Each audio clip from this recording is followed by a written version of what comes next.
దేవుని యొక్క వాక్యం గురించి చదువుతూ ఉన్నాము.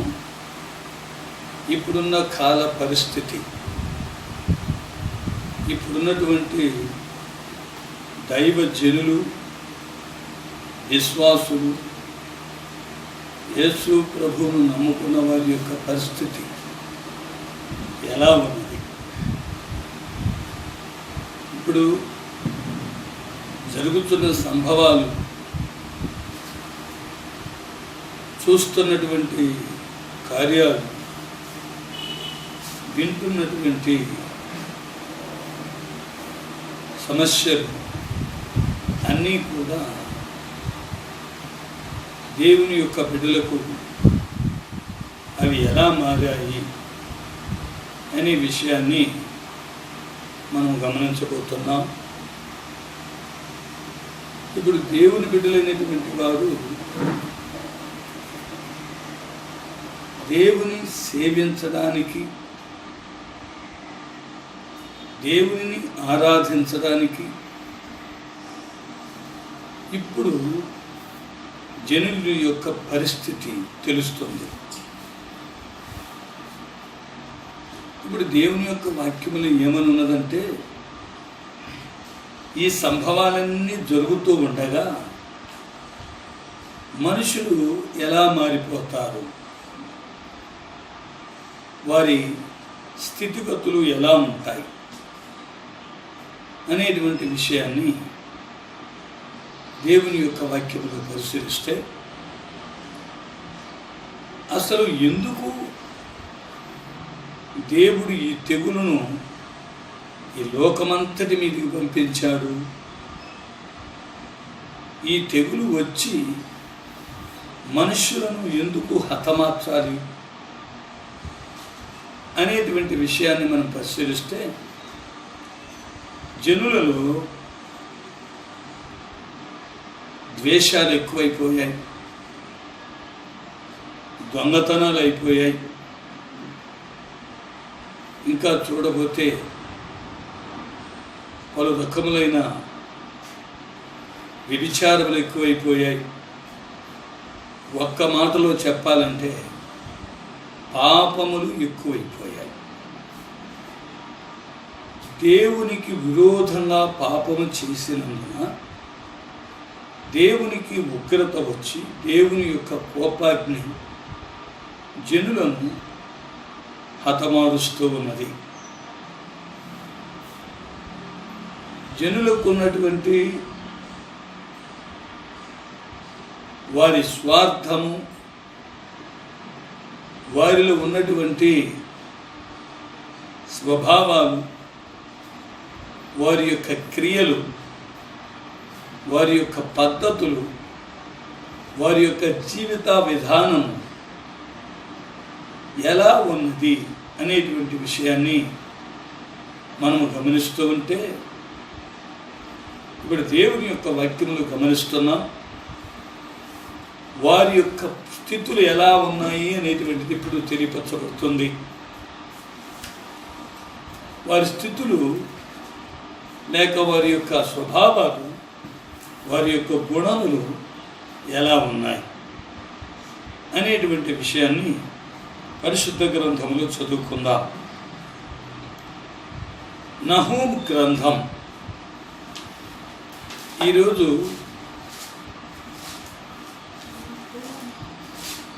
3వ అధ్యాయం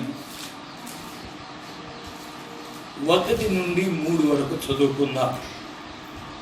నరహత్య చేసిన పట్టణమా, నరహత్య చేసిన పట్టణమా, నీకు శ్రమ.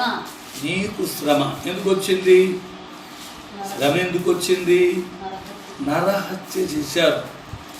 చదవండి వాక్యం పూర్తి. అది ఎడతెగక ఎరపట్టుకొనుచు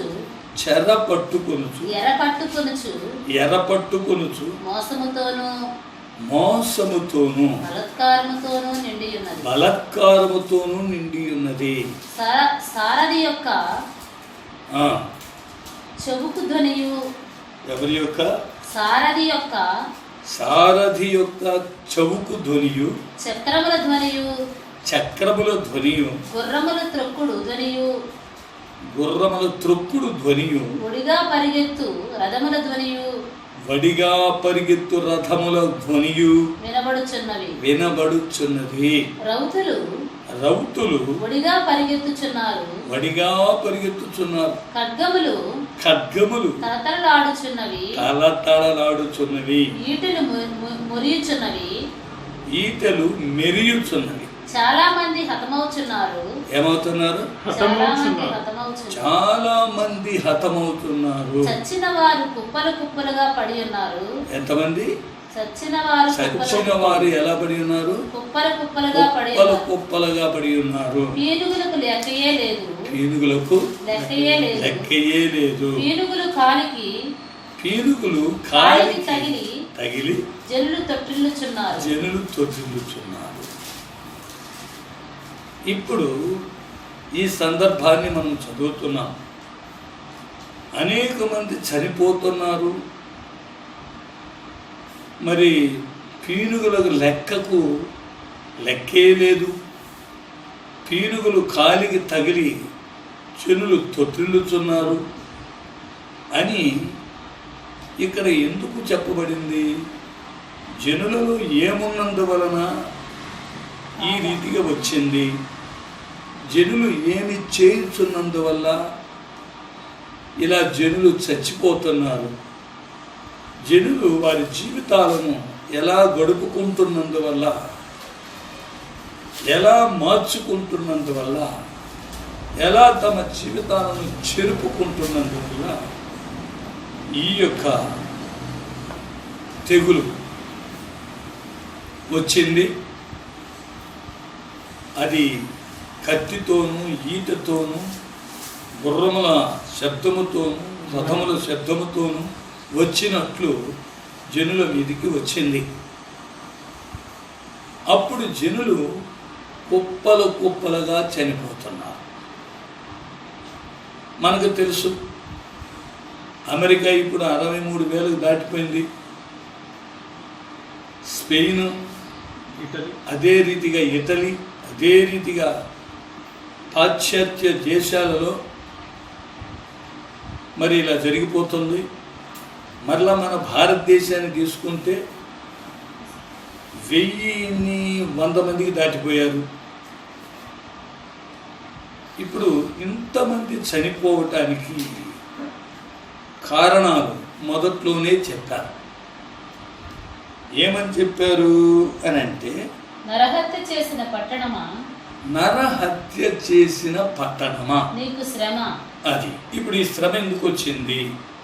మనుషులు చనిపోయే బాధ ఎందుకు వచ్చింది?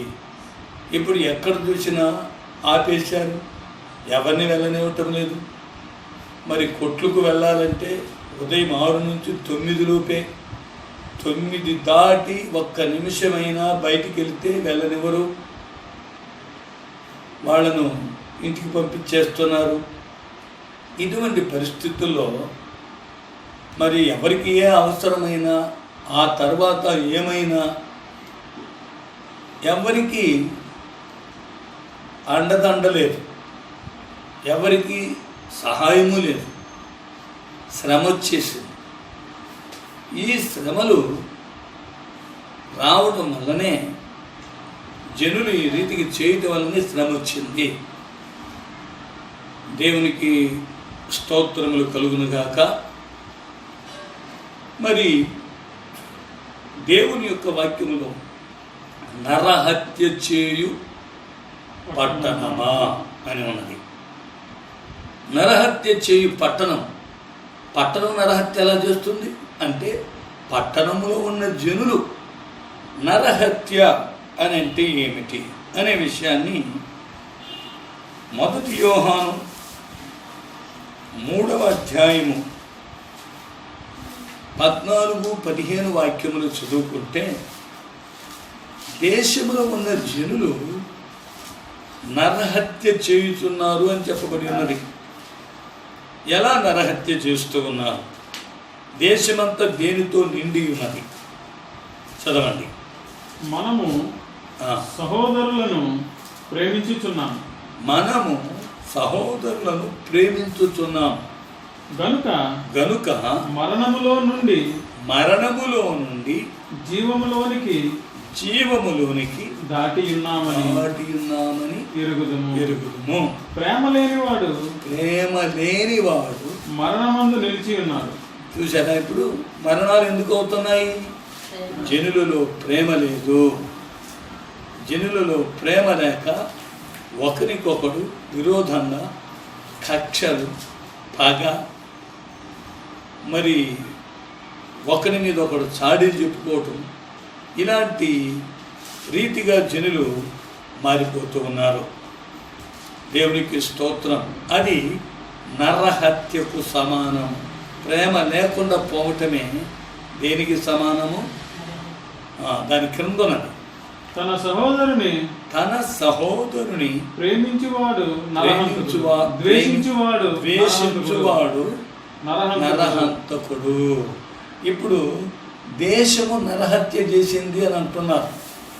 ఏమి నరహత్య? ద్వేషము చేత దేశము నిండి ఉన్నది. ద్వేషము చేత నిండి ఉన్నది దానా.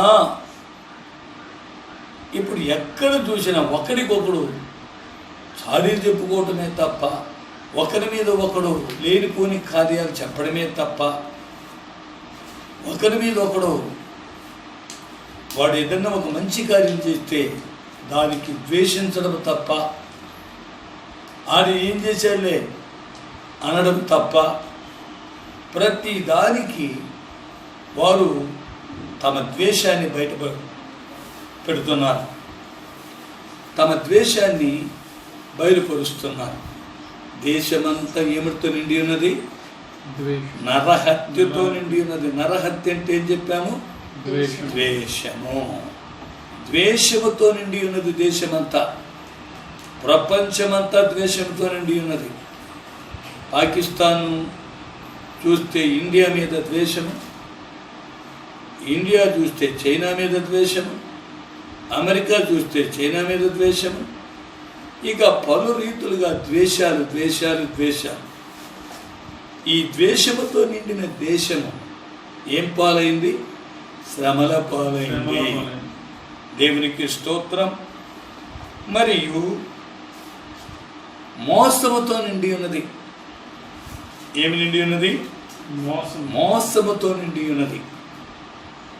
మోసము అంటే అర్థమేంటి? ఇక్కడ నరహత్య చేసిన పట్టణమా, నీకు శ్రమ. ఏంటి ఆ శ్రమ? నరహత్య చేయటం వల్ల శ్రమ వచ్చింది. ఎలా వచ్చింది ఆ శ్రమ? ద్వేషం వల్ల వచ్చింది అని మనం చూస్తూ ఉన్నాం. దేవునికి స్తోత్రములు. దాన్ని మనము ఈ శ్రమ తెచ్చుకోవటానికి కారణం 107వ కీర్తనలో మనం చూస్తూ ఉన్నాం. 107వ కీర్తన 17వ వాక్యమును చదువుకున్నట్లయితే, ఎవరు వీళ్ళు? బుద్ధిహీనులు తమ దుష్ట ప్రవర్తన చేతను, తమ దోషము చేతను బాధ తెచ్చుకుందురు. భోజన పదార్థములన్నీ వారి ప్రాణమునకు అసహ్యమగును. వారు మరణ ద్వారమును సమీపించుదు. వాళ్ళకి ఎందుకు వచ్చింది? మరణాలు ఎందుకు వస్తున్నాయి? దుష్ట ప్రవర్తన. అదే ఏంటంటారు? శ్రమ. శ్రమ ఎందుకు వచ్చింది? దాని గురించి యోబు గ్రంథంలో మనం చూస్తే, యోబు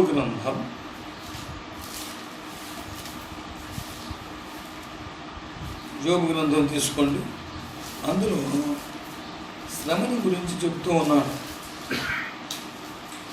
దేవునికి స్తోత్రం.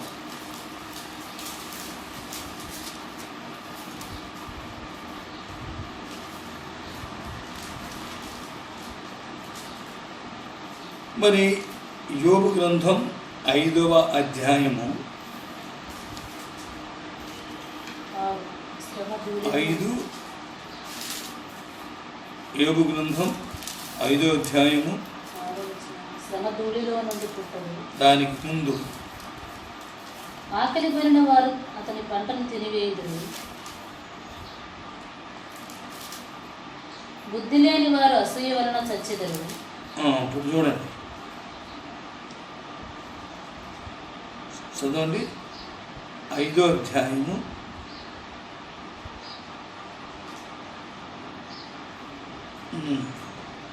6వ వాక్యం.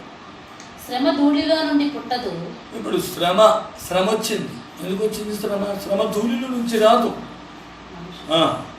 బాధ భూమిలో నుండి మొలవదు. మొలవదు. మరి ఎలా వచ్చింది ఈ శ్రమ? ఎలా వచ్చింది? ద్వేషము, దుష్ట ప్రవర్తన. ఈ ద్వేషం అనేది ఏం ప్రవర్తన? దుష్ట ప్రవర్తన వలన శ్రమ తెచ్చుకున్నాడు.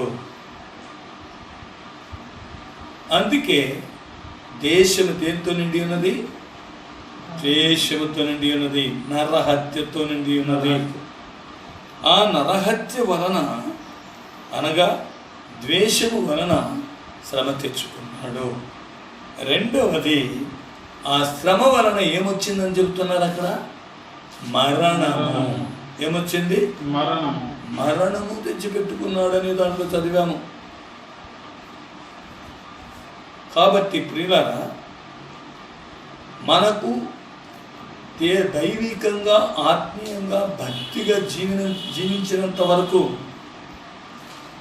మనకు శరీరానుసారమైన మరణము రాదు, ఆత్మానుసారమైన మరణము రాదు. ఎప్పుడైతే ద్వేషాలు పెంచుకుంటామో, దుష్ట ప్రవర్తన మనలోనికి తెచ్చుకుంటామో, అప్పుడే మరణం వస్తుంది. అదే శ్రమ. దేవునికి స్తోత్రం. మరలా మనం చూస్తే మోసముతో నిండి ఉన్నది, మోసము చేయుచున్నాడు. చూడండి, ఆ వాక్యం ఏం చదువుకుంటున్నాము? నరహత్య చేసిన పట్టణమా నీకు శ్రమ. తర్వాత అది నీకు శ్రమ, అది ఎడతెగక ఎరపట్టుకొనొచ్చు. మోసముతోను. ఏమిటితో నిండి ఉన్నది? మోసం అంటే ఏంటి? మోసం అనేటువంటిది మనము బాగా గమనించాలి. మనం అనుకుంటాము మోసముని గురించి చాలా వాక్యాలు ఉన్నాయి, అన్నీ చెప్పడానికి సమయం సరిపోదు. ఇప్పుడు మోసము అనేటువంటి విషయాన్ని ఒక్క మాటలో మనం చదువుకుంటే, సామెతల గ్రంథం 14వ అధ్యాయము, సామెతల గ్రంథం 14వ అధ్యాయము 25వ వాక్యములు మనం చూస్తే, నిజము పలుకు సాక్షి మనుష్యులను రక్షించును. మనం నిజం ఎప్పుడైతే చెబుతామో అప్పుడు ఆ మనిషిని మనం రక్షించాము అని అర్థం. ఆ మనిషికి మనం నిజం చెప్పుట వలన అతను కూడా నిజం చెప్పడానికి ప్రయత్నిస్తాడు. ఒక మనిషికి మనం నిజం చెప్పుట వలన అతడు తన ఆత్మను రక్షించుకుంటాడు, తన ఆత్మను నష్టపరచుకోడు. ఆ ఆత్మను మనం రక్షించామని అర్థం. నిజము చెప్పడం వలన ఆ ఆత్మను మనం ఏం చేశాము? రక్షించాము అని అర్థం. తర్వాత అబద్ధములాడువాడు. ఇప్పుడు దేశం దేంతో నిండి ఉన్నది? మోసముతో నిండి ఉన్నది. మోసము అనగా ఏంటి? అబద్ధము. అబద్ధమును చెప్పి ఇతరులను మోసం చేస్తున్నాడు. ఇప్పుడు జనులందరిలో ఇప్పుడు ఏమి క్రియ చేస్తూ ఉన్నది? అబద్ధం. ఇప్పుడు జనులందరిలో ఇప్పుడు ఏమి క్రియ చేస్తూ ఉన్నది? అబద్ధం. ప్రతిదానికి అబద్ధం. సేవకుడు మొదలుకొని విశ్వాసుల వరకు అబద్ధాలతో నిండిపోయి ఉన్నారు. ఎవరిని అడిగినా ఒక నిజమైన కార్యాన్ని బయటికి రప్పించలేము. ఒక నిజమైన కార్యాన్ని చెప్పడం అరుదు. ఎవరో 100 కోటికి ఉన్నది ఉన్నట్లే పలుకుతారు, నిజం చెబుతారు. దేవునికి స్తోత్రం. నేను ఎన్నో సందర్భాల్లో నిజం చెప్పాను. నిజం చెబితే ఎదుటి వాళ్ళు ఏమనుకుంటుంటారు? నమ్మకపోతే నేను చెప్పిన నిజము అబద్ధమైపోతా, నేను చెప్పిన సత్యము అసత్యమైపోతా. అది నిజంగానే ఉంటుంది. వాళ్ళు నమ్మనందుకు అది వాళ్ళ వైపు నిలిచిపోతుంది. అది వాళ్ళు దానికి బాధ్యులు. దేవునికి స్తోత్రం. మరి ఈ అబద్ధాల చేత ఇప్పుడు ప్రపంచం నిండిపోయి ఉన్నది. చూడండి, భూమి అంతటను దేవుని జ్ఞానముతో నిండుకొని ఉన్నదని చెప్పిన వాక్యము బాగునా ఇప్పుడు దేంతో నిండి ఉన్నది?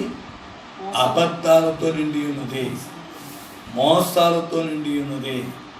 చూడండి, ఏదో ఫైనాన్స్ కంపెనీని పెడుతున్నాడు, డబ్బులన్నీ నమ్మించి వసూలు చేస్తున్నాడు, వాడు టపా కట్టేస్తున్నాడు, పారిపోతున్నాడు. చూసారా? మరి ఎవరెవరినో ఏదేదో రీతిగా మోసాలు చేసి డబ్బు సంపాదిస్తున్నారు. మరి ఒక స్థలాన్నే 6 7గురికి రిజిస్ట్రేషన్ చేసేస్తున్నారు అబద్ధం చెప్పి. చూసారా? అప్పుడు దేశంలో ప్రపంచంలో ఏమి నిండి ఉన్నది? అబద్ధం, మోసము అని చెప్పినప్పుడు ఆ మోసాన్ని దేంతో పోల్చారు? అక్కడ అబద్ధంతో పోల్చారు. నిజము పలుకు సాక్షి మనుషులను రక్షించును, అబద్ధములాడువాడు వట్టి మోసగాడు. మోసం అంటే ఏంటి? అబద్ధాలు. అబద్ధాలు చెప్పడం చేత శ్రమ తెచ్చుకుంటున్నారు, మనుషులు చనిపోతున్నారు. తర్వాత కూడా మనము 2వ తిమోతి 3వ అధ్యాయం 12-13 వాక్యములు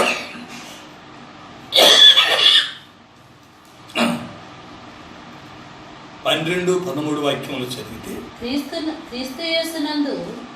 క్రీస్తు యేసునందు సద్భక్తితో బ్రతకనుద్దేశించు వారందరూ. చూడండి, ఇప్పుడు క్రీస్తు యేసునందు సద్భక్తితో బ్రతుకనుద్దేశించిన వారందరూ హింస పొందుదురు. హింసలు వస్తాయి. సద్భక్తితో, మంచి భక్తితో, యథార్థమైన భక్తితో జీవించాలని కోరుకునే వాళ్ళందరూ హింసల పాలవుతారు. వారిని జనులు హింసిస్తారు, వారిని అధికారులు హింసిస్తారు, వారికంటే పెద్దవారు హింసిస్తారు. ఇలా హింస పాలు చేస్తారు. తర్వాత హింస పొందుదురు. అయితే దుర్జనులు, మంచోళ్ళ వాళ్ళు దుర్జనులు. ఎవడు చస్తాడు? ఎవడు చచ్చిపోతాడు? దుర్జనుడు చచ్చిపోతాడు. 2 రకాలుగా దుర్జనుడు చచ్చిపోతాడు. శరీరానుసారంగా చనిపోతాడు, ఆత్మానుసారముగా చనిపోతాడు. అబద్ధం చెప్పినప్పుడు లేక ఇతరుని ద్వేషించినప్పుడు వాడు ఆత్మలో చచ్చిపోయాడు. శరీరానుసారంగా కూడా వాడు నరహంతకుడు. నరహత్య చేయటం వలన, అబద్ధాలు చెప్పడం వలన వీళ్ళకి ఇవి సంతాప్తినిస్తున్నాయి అని చదువుకుంటున్నాం. మరలా మనం చూస్తే చదవండి. దుర్జనులను వంచకులను. వంచకులు అంటే ఎవరు? మోసం చేసేవారు. వీళ్ళు దుర్జనులను వంచకులను, ఇతరులను మోసపరచు అంటే ఇతరులకు అబద్ధాలు చెప్పి వాళ్ళని నమ్మిస్తారు. తామును మోసపోవచ్చు, అంతకంతకు చెడిపోవచ్చు. అది సంగతి. ఏమైపోయారు మనుషులు? అంతకంతకు మోసం. అంతకంతకు చెడిపోతున్నారు. ఒక చోట అబద్ధం చెప్పి తన కార్యం నెరవేర్చుకున్నాడు. మళ్ళీ ఇంకో చోటకి వెళ్ళినప్పుడు వాడు ఏం చేస్తాడు? అబద్ధం చెప్పడానికే ప్రయత్నిస్తాడు. అబద్ధం చెప్పి వాడి కార్యాన్ని జరిగించుకుంటున్నాడు. ఇట్లా అన్ని కార్యాలు అబద్ధాలతోనే జరిగించుకుంటుంటాడు. వాడు అప్పుడు ఏమవుతుంటాడు? వాడు అంతకంతకు చెడిపోతూ ఉంటాడు. చూసారా? తర్వాత ఏం జరుగుతుంది? వాడిని మోసం చేశాను, పర్వాలేదు, నేను బాగానే ఉన్నాను, నాకు లాభం వచ్చింది, నేను వస్తువు సంపాదించాను, డబ్బు సంపాదించా అని వీడు అనుకోవచ్చు.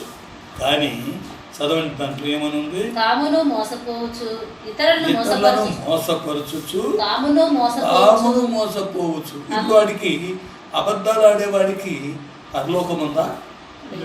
ఎందుకంటే అబద్ధమును ప్రేమించి జరిగించు వాడికి ప్రతి వాడు కూడా అగ్నిగంధకములు మండే గుండములు పాలు పొందుతురు అని వాక్యములో ఉన్నది, ప్రకటన గ్రంథములో ఉన్నది. ఇప్పుడు ఈ అబద్ధమును ప్రేమించి అబద్ధాలతో కార్యాలన్నీ నెరవేర్చుకుంటూ ఉంటే వీడిలో ఇంకా సత్యమే ఉండదు. వీడు అబద్ధాలుడైపోయి ఉంటాడు, వీడు మోసగాడైపోయి ఉంటాడు, అందరినీ మోసం చేస్తూ ఉంటాడు, తాను మోసపోతూ ఉంటాడు, తాను చెడిపోతాడు. ఈ దినములలో జనులు ఎలా ఉన్నారు? ఈ రీతిగా ఉండటం వలన జనులు చనిపోతూ ఉన్నారు. దేవునికి స్తోత్రములు. అటు పిమ్మట మరలా మనము చూస్తే బలాత్కారము అని ఉన్నది. మూడో కార్యం ఏమని ఉన్నది అక్కడ? మోసము చేయొచ్చు, బలాత్కారముతో మోసముతోను బలాత్కారముతోను. బలాత్కారము అని అంటే అర్థం ఏంటి? బలాత్కారము అనగా దొంగతనము. ఇప్పుడు ప్రపంచమంతా ఏమిటితో నిండి ఉన్నది? దొంగతనాలతో నిండిపోయి ఉన్నది.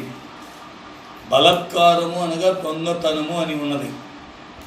దేవునికి స్తోత్రములు కలుగునుగాక. మరి ఈ దొంగతనాలు ఎలా జరుగుతూ ఉన్నాయి అనేటువంటి విషయాన్ని సామెతల గ్రంథం 21వ అధ్యాయము 7వ వాక్యాన్ని మనం చదువుకుంటే, సామెతల గ్రంథం 21వ అధ్యాయం. భక్తిహీనులు ఎవరాలు? భక్తిహీనులు న్యాయము చేయనొల్లరు. ఇప్పుడు భక్తిహీనులు ఏం చేస్తారు? న్యాయము చేయనొల్లరు. వారు చేయు బలాత్కారము వారిని పట్టుకుని పోవును. వారిని ఏం చేస్తుంది? అది కొట్టుకుని పోతుంది. ఇప్పుడు అదే చచ్చిపోయి శవాలు కొట్టుకుపోతున్నాయి. చూడండి, జనులు అక్కడ ఏమని రాశారు? జనులు ఏమవుతారు? అబద్ధాలు ఆడటం వల్ల, ఇతరులను ద్వేషించడం వల్ల, ప్రేమ లేకుండా పోవటం వల్ల, వంచన చేయటం వల్ల జనులు ఏమైపోతున్నారు? చనిపోతున్నారు. ఇందాక వాక్యములు 107 కీర్తనలో మనం చదువుకున్నాం. దేవునికి స్తోత్రం. అటు పిమ్మట మనము చూస్తే ఈ 21వ అధ్యాయము 7వ వాక్యంలో చూస్తే ఏమనున్నది? భక్తిహీనులు న్యాయము చేయనొల్లరు. వారు చేయు బలాత్కారము వారిని కొట్టుకొని పోవును. వారిని ఏం చేయను? కొట్టుకొని పోవును. ఇప్పుడు ఎందుకు చచ్చిపోతున్నారు? ఎందుకు కొట్టుకుపోతున్నారు? బలాత్కారం అనగా దొంగతనము. దేవునికి స్తోత్రములు. వాక్యాలన్నీ చెప్పడానికి సమయం చాలదు గనుక దొంగతనము చేయవద్దు అని చెప్పారు, దొంగిలవద్దు అని చెప్పాడు దేవుడు. జనులు ఏం చేస్తున్నారు? దొంగలిస్తూనే ఉన్నారు. ఇలా దేశమంతా నిండిపోవటం వలన దొంగతనాలు, ఇది మాత్రమే ఒక వస్తువును దొంగలించడమే దొంగతనమా? ఒక స్త్రీ ఏమంటుంది, మా ఇంట నా పురుషుడు లేడు, నీవు నా ఇంటికి రావచ్చు. దొంగతనముగా తిన్న ఆహారం ఎట్లుంటుందంట, స్త్రీ రుచికరముగా ఉంటుందని చెప్తుంది సామెతలో. అవునా కదా? సామెతల గ్రంథంలో మనం చదివితే మా ఇంట్లో ఎవరునూ లేరు, 7వ అధ్యాయం తీసుకోండి. నా యజమానుడు లేడు, దూరదేశం పోయాడు. 19 పురుషుడు ఎంట లేడు, దూర ప్రయాణం వెళ్ళి ఉన్నాడు. అతడు సొమ్ము సంచి చేత పట్టుకుని పోయిను, పున్నమ నాటి వరకు ఇంటికి తిరిగి రాడు అనను. అది తన అధికమైన లాలన మాటల చేత వారిని లోపరుచుకును, తను పలికిన ఇచ్చపు మాటల చేత వారిని నీడ్చుకుని పోయెను. ఎంటనే పశువు వదకు పోవునట్లును, పరులచే చిక్కిన వాడు సంఖ్యలలోనికి పోవునట్లును, తమకు ప్రాణహానికరమైనదని ఎరుగక ఉరియొత్తుకు పక్షి త్వరపడినట్లును వాని గుండెను అప్పు చీల్చు వరకు వారు దాని ఎంట పోయెను. చూసారా?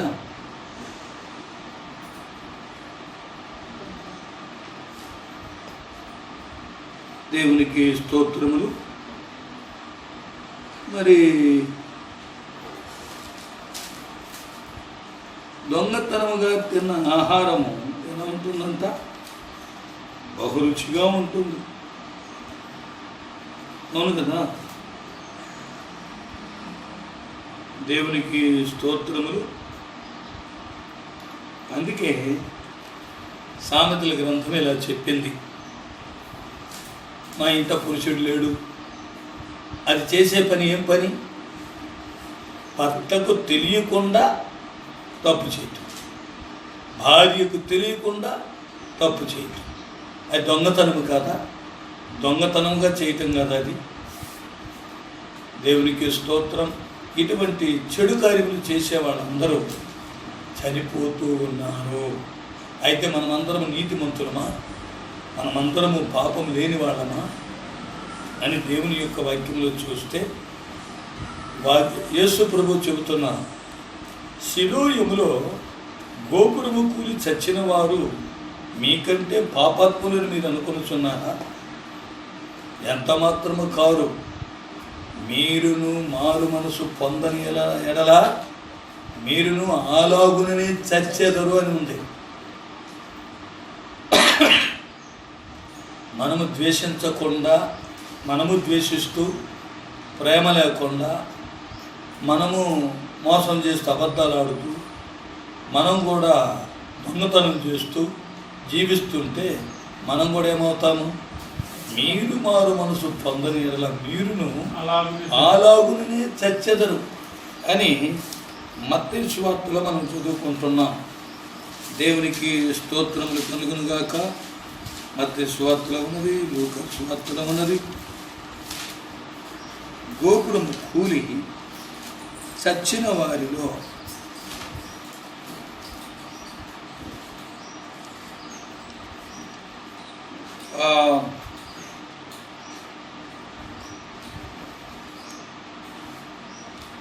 గోపురము కూలి చచ్చిన వారిలో వారే పాపాత్ములని మీరు అనుకొనుచున్నారా అని అన్నాడు. మీరును మారు మనసు పొందని అన్నా ఏమవుతారు? మీరును అలాగనే చచ్చెదరు. దేవునికి స్తోత్రములు కలుగునుగాక.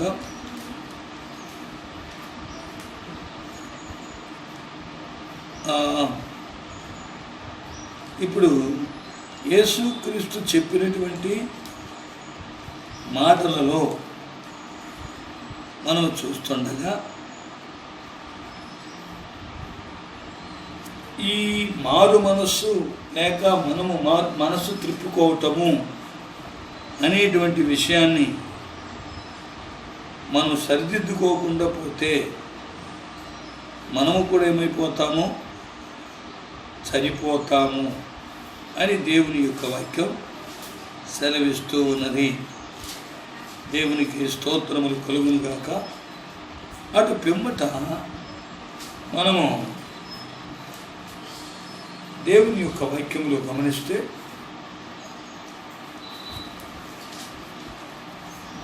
వారు బలాత్కారము చేత నిండి ఉన్నారు.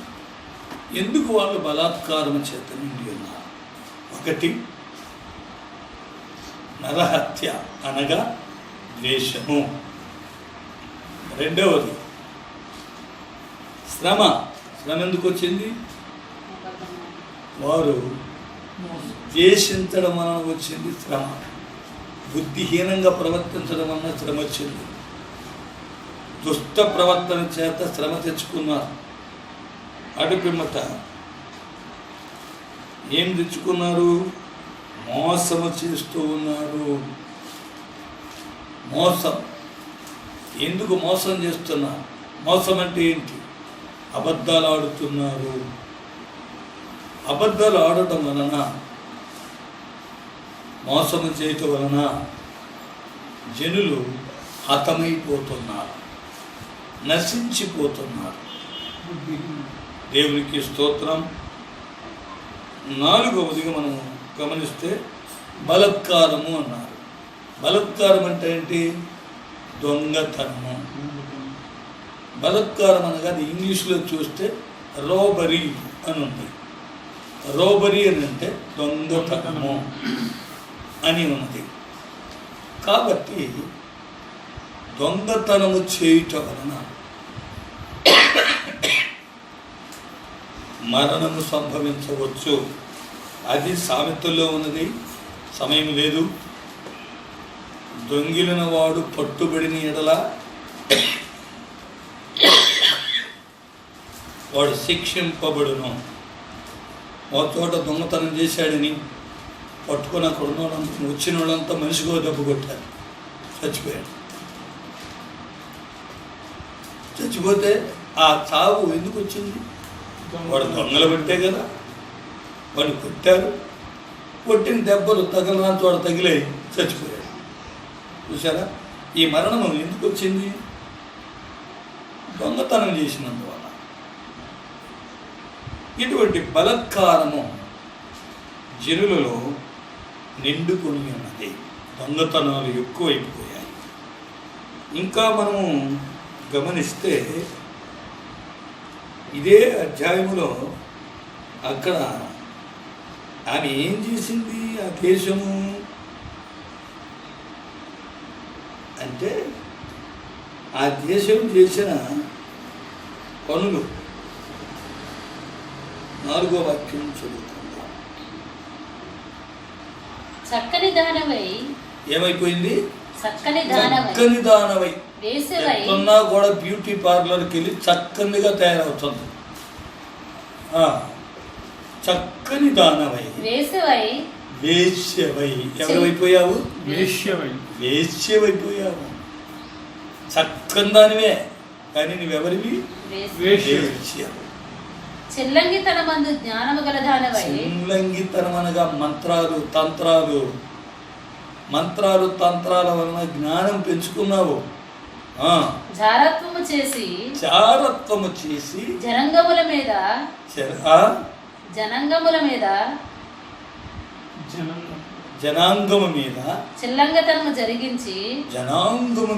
చెల్లంగితనము జరిగించి సంసారములు అమ్మివేసిన దాన. ఏమమ్మేసింది? సంసారములను. కొంతమంది ఏం చేస్తున్నారు? సంసారాన్ని అమ్ముకుంటున్నారు. వాళ్ళ వ్యభిచార కార్యం నిమిత్తం భర్తను వదిలిపారేస్తున్నారు. కొంతమంది ఏం చేస్తున్నారు? భర్తను ఇంట్లోనే పెట్టుకొని వాడిని లోపరుచుకొని వాడు పాపాలు చేస్తూనే ఉన్నారు. చూసారా? ఎందుకంటే ఈ జారత్వము కూడా విపరీతమైపోయింది. ఇప్పుడు దేశములో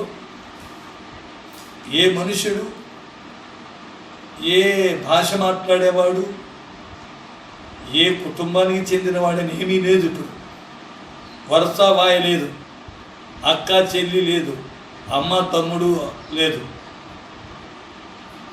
అన్న తమ్ముడు లేదు, అన్న చెల్లి లేదు, అక్క తమ్ముడు లేదు. ఇప్పుడు విపరీతమైపోయింది. ఇతరులను నమ్మిస్తారు. చివరికి చూడబోతే వాళ్ళు చేసేది పాపం. ఏమైపోయింది? అందమైనది. ఏమైంది ఆమె? చక్కని దాన్ని బాగా చక్కదనం చేసుకున్నాం. బ్యూటీ పార్లర్కి వెళ్ళి బాగా చక్కదనంగా చక్కగా అలంకరించుకొని వచ్చాం. చక్కని దానిమైంది. దేనికి? వేశ్యవైపోయి ఇప్పుడు దేశాలను కూడా అలంకరిస్తున్నారు. రోడ్లు వేసేస్తున్నారు, పార్కులు కట్టేస్తున్నారు. దేశంలో పోయి చూస్తే ఆ భవనాలు చూస్తే దేశం అలంకారంగా కనిపిస్తుంది కదా, అలంకార దేశాలు. అప్పుడు ఆ దేశం ఏమైపోయింది? అది వేశ్య అయిపోయింది. ఇప్పుడు ప్రపంచమంతా ఎవరిగా మారిపోయింది? వేశ్యగా మారిపోయింది. వేశ్యతనాలు ఎక్కువైపోయాయి. భూమి మీద వ్యభిచారం ఎక్కువైపోయింది. ఎక్కడ చూసినా తన సొంత భర్త వాళ్ళకి చాలరు, తమ సొంత భార్య వారికి చాలరు. వాళ్ళు విపరీతమైన వ్యభిచారం చేస్తూ ఉన్నారు. అందుకొరకే దేవుడు ఏం చేశాడు? మరణం రప్పించాడు. ఆ మరణం ఎలా వచ్చింది? దండుపాలెములో పుట్టిన దుర్గంధము చేత మీ నాసికారంధ్రములకు ఎక్కునంతగా మీ యవనులను కత్తివాత హతము చేసి మీ గుర్రములను కొల్లబెట్టుతుంది. ఐగుప్తు మీదికి పంపినట్లు మీ మీదికి తెగుళ్ళు పంపి తిని. చూసారా? అందుకు తెగుళ్ళు ఎందు కారణం చేత వచ్చాయి? ద్వేషముతో నిండి ఉన్నదే. రెండవది మోసముతో అనగా అబద్ధాలతో నిండి ఉన్నది. మూడవది బలత్కారం అనగా దొంగతనాలతో నిండి ఉన్నది. నాలుగవది వేశ్యతనముతో నిండి ఉన్నది. అందుకే వీళ్ళందరికీ ఏమొచ్చింది? శ్రమ వచ్చింది. ఆ శ్రమలో ఏమేమి బాధలు పడతారు? ఇప్పుడు మన జీవనానికే కష్టమైపోయింది. మనం భూమి మీద బ్రతకడమే కార్యం అనుకోకూడదు. ఈ భూమిని విడిచిపెట్టి పరలోకానికి దేవుని దగ్గరికి వెళ్ళిపోవాలనేదే మనము సిద్ధపడాలే కానీ, పరలోకానికి వెళ్ళడానికే మనల్ని మనం సిద్ధపరచుకోవాలే కానీ, ఈ లోకములో భూమి మీద ఎక్కువ కాలం జీవించాలని మనం చూడకూడదు. మనుషుడు మనుషునికే విరోధంగా క్రియ చేస్తూ ఉన్నాడు. చూడండి, ఇలాంటి పరిస్థితుల్లో జనులకు ఏమేమి సంభవిస్తూ ఉన్నది అనేటువంటి విషయాన్ని మనము గమనిస్తే, ప్రియులారా, మనకు చెప్పాలనుకుంటే ఎన్నో కారణాలు ఉన్నాయి. మనుషుల మధ్య జరిగే కార్యాలు ఎన్నో ఉన్నాయి. చూడండి, మరి ఈ భూమి మీద మనం చూసే కార్యాలలో ఇవన్నీ నిండుకొని ఉన్నందువల్ల ఏమేమైంది? ఈ తెగులు రావడం వల్ల ఏమేమి మూసేశారు? మందిరాలు మూసేశారు, ప్రార్థనలు లేవు, ఓటములు లేవు, ఆరాధనలు లేవు. అవునా? మరి వారికి ఉన్న ఇప్పుడు భక్తి లేదు, ప్రార్థనలు లేవు, విశ్వాసము లేదు, ప్రేమ లేదు. ఎంతమందిలో ఈ కష్టకాలంలో, ఈ ఇబ్బంది కాలంలో దేవునికి ప్రార్థన చేస్తున్నారు. ఇలాంటి దేశంలో, ఇటువంటి ప్రపంచంలో ఇలాంటి తెగుళ్ళు వచ్చి మనుషులు చనిపోతుండగా అన్నీ మూతవేసి కర్మాగారములు, పరిశ్రమలు, దుకాణములు, మందిరాలు, అక్కడ నుండి మరి మసీదులని, హిందువుల యొక్క గుడులని అన్నీ మూతవేశారు. మనకు ఒక్క ఆదివారం ఆరాధనకు జనులను రప్పించడానికే మనం చాలా కష్టపడాలి. ఒక్క ఆదివారం వచ్చారంటే మళ్ళీ 2-3 వారాలు రారు. ఇలాంటి సందర్భాలలో జనులు ఏదో ఒక వారం వచ్చినా వాక్యం విని ఆ వాక్యం చేత భక్తిపరులైన వాళ్ళు తమను కట్టుకుంటారు. కానీ ఇప్పటి కాలంలో ఎలా ఉంటుంది? ఇప్పటి కాలంలో ఎవరు దేవునిని సేవిస్తున్నారు? ఇటువంటి పరిస్థితుల్లో, ఇటువంటి కాలంలో అందరూ ఇంటికే పరిమితమైపోయారు. ఎవరు ఎక్కడికి వెళ్ళడానికి లేదు. వెళితే తెగులు అంటుకుంటుందేమో, లేకపోతే వీడుకున్న తెగులు ఇంకోడికి పోతుందేమో అనేటువంటి భావన అందరిలో పుట్టింది. అందుకని అందరు ముక్కులకు మాస్కులు కట్టుకొని, గుడ్డలు అడ్డం కట్టుకొని కొట్టుకెళ్ళినా అలాగే, మరికో చోటుకి వెళ్ళినా అలాగే. ఇప్పుడు జనులు పూర్ణంగా భయముతో, ఆందోళనతో ఇళ్ళలో కూర్చొని ఉన్నారు. ఇప్పుడు తెలుస్తుంది ఎవడు భక్తిపరుడా, ఎవడు దేవుణ్ణి సేవించేవాడా, ఎవడు నీతిమంతుడా, ఎవడు దుష్టుడా అనేటువంటిది ఈ కాలంలో తెలుస్తుంది. ఇప్పుడు ఎంతమంది ఇళ్ళలో ప్రార్థనలు జరుగుతున్నాయో, ఎంతమంది ఇళ్ళలో దేవునిని ప్రార్థిస్తున్నారో, ఎంతమంది ఇళ్ళలో దేవునిని ఆరాధిస్తున్నారో, ఆ కుటుంబం వాడు మాత్రం కూర్చొని ప్రార్థిస్తున్నారు, వాక్యాలు చదువుకుంటున్నారు. ఇప్పుడు తెలుస్తుంది. ఎందుకంటే ఎక్కడా ప్రార్థనలు లేవు కదా, ఎక్కడా మందిరాలు లేవు కదా, ఎక్కడ ఆరాధనలు లేవు కదా, ఎక్కడా కూటాలు లేవు కదా. అందునిమిత్తమై భక్తిపరుడెవడో, నీతిపరుడెవడో, ప్రార్థన చేయవాడెవడో, ప్రార్థన చేయని వాడెవడో ఇప్పుడు తెలుస్తుంది. ఇప్పుడు ఎక్కడెక్కడ ప్రార్థన చేస్తున్నా ఈ కష్టకాలంలో, జనులు చనిపోతున్న కాలంలో, కుప్పలు జనులు పడిపోతున్న కాలంలో, మరి జనులు ఆ శవాలు కుప్పలుగా వేసిన కాలంలో, ఆ శవాలను తట్టుకొని పడిపోతున్న కాలంలో ఇప్పుడు ఎవరు ప్రార్థన చేస్తారు? ఇప్పుడు ఎవరు దేవునిని సేవిస్తారు? ఇప్పుడు ఎవరు నీతిమంతులుగా ఉంటారు?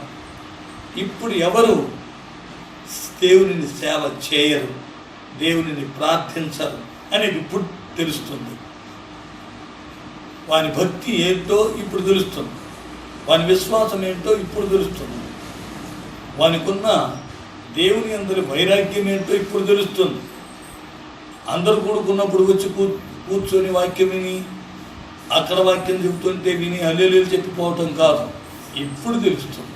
ఎవరింట్లో వాడు ప్రార్థన చెయ్యాలి అని చెప్పినప్పుడు వాడికి ఏం జరుగుతుంది, వాడు చేస్తాడా చేయడా, వాడి భక్తి ఎంతవరకు ఉన్నది.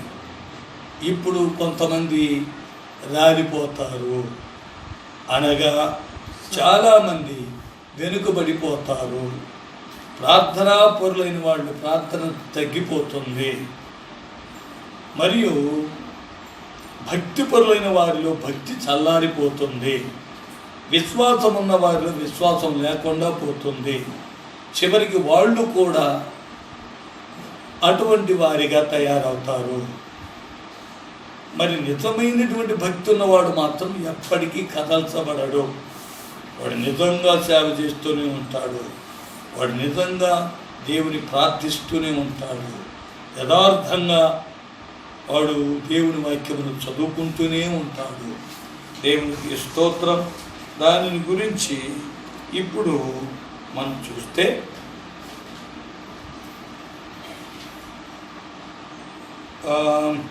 మలాకి గ్రంథంలో మనం చూస్తున్నాం. మలాకి గ్రంథం 3వ అధ్యాయం 16-17 వాక్యములు. అప్పుడు యెహోవా యందు భయభక్తులు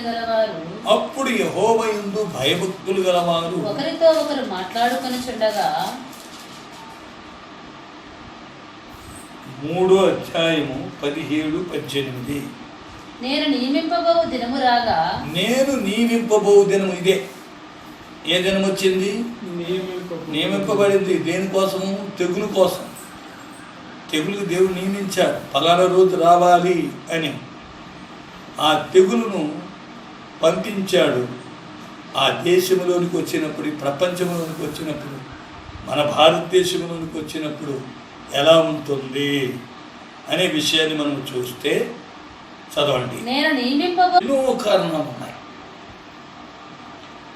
మనుషుల మధ్య జరిగే కార్యాలు ఎన్నో ఉన్నాయి. చూడండి, మరి ఈ భూమి మీద మనం చూసే కార్యాలలో ఇవన్నీ నిండుకొని ఉన్నందువల్ల ఏమేమైంది? ఈ తెగులు రావడం వల్ల ఏమేమి మూసేశారు?